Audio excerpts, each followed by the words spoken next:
Over the past few months, we've been told the cost of living crisis will improve in 2025. We've been told by the Prime Minister he is confident the worst is behind us. But new polling out this morning has revealed Australians aren't so confident. 50% of voters say they expect inflation to get worse. 46% expect their real wages to fall. And on top of all that, Peter Dutton has now overtaken Anthony Albanese as preferred Prime Minister. Joining us now is Treasurer Jim Chalmers. Good morning to you. Morning, Nat. Are you concerned people aren't confident in your leadership?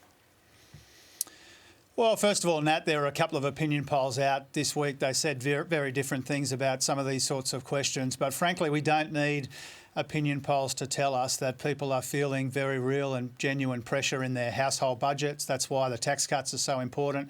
Energy bill relief, getting wages moving, again, all of the ways that we're helping with the cost of living. And we know that people are still under that pressure, even though we're making really quite remarkable progress together as Australians when it comes to the economy overall. You know, inflation is down, wages are up, unemployment is low. So we're making that progress, but it doesn't always translate into how people are feeling and faring in the economy. We see that reflected from time to time in these opinion polls.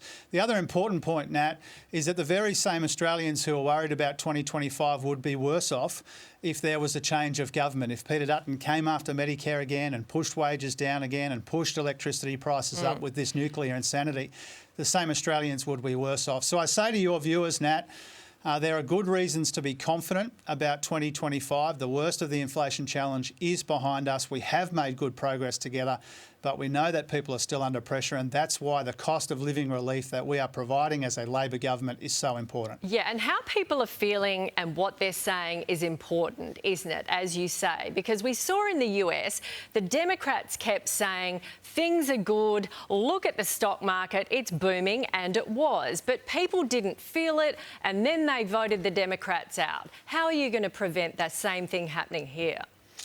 Well, first of all, I hope as I demonstrate, Nat, when you and I speak from time to time pretty regularly over the last year or two, you know, we do acknowledge that these cost of living pressures are real. That's why we're responding to them, not just acknowledging them. We know that people are under pressure, and that's why the choice at the election is really important, because we have been providing cost of living relief. This Saturday is the anniversary of the decision we took to give every Australian taxpayer a tax cut. The energy bill relief, all of these ways are really important, and they were opposed by our political opponents. So to those Australians who are under pressure, we acknowledge that, we're responding to that. They need to know they'd be worse off under Peter Dutton if there was a change of government. We know that he's a risk to household budgets because we know his record. And so if there's a political element to this, I'm focused on the economics of it. But if there's a political element to it, there's a choice at the very core of this election year. And that is whether people want to see this cost of living help from Labor or whether they want to be worse off under Peter Dutton. I think that choice is pretty clear. Overall, we're making good progress together. In the last 2.5 years, inflation is substantially down from what we inherited when we came to office. But unemployment is very low and wages are growing again, and all three of those things are good developments. People aren't picking up what you're putting down. Why do they still want Dutton? All the polls are saying that.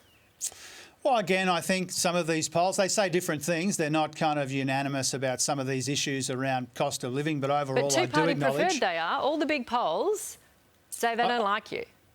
Overall, I acknowledge that when people are under pressure, they express that in opinion polls and they express that politically. You know, we take no outcome for granted in this election. I've always thought it would be tight. They're usually tight elections in Australia. So this will be another tight election and it will be another clear choice. Cost of living help and building Australia's future under us, or making people worse off and taking Australia backwards under Peter Dutton. I think that choice will crystallise the closer we get to the election. You're right. They often do crystallise. They often get closer towards the election. We will speak again many times. Thank you, Treasurer, for your time this morning. Appreciate it, Nat.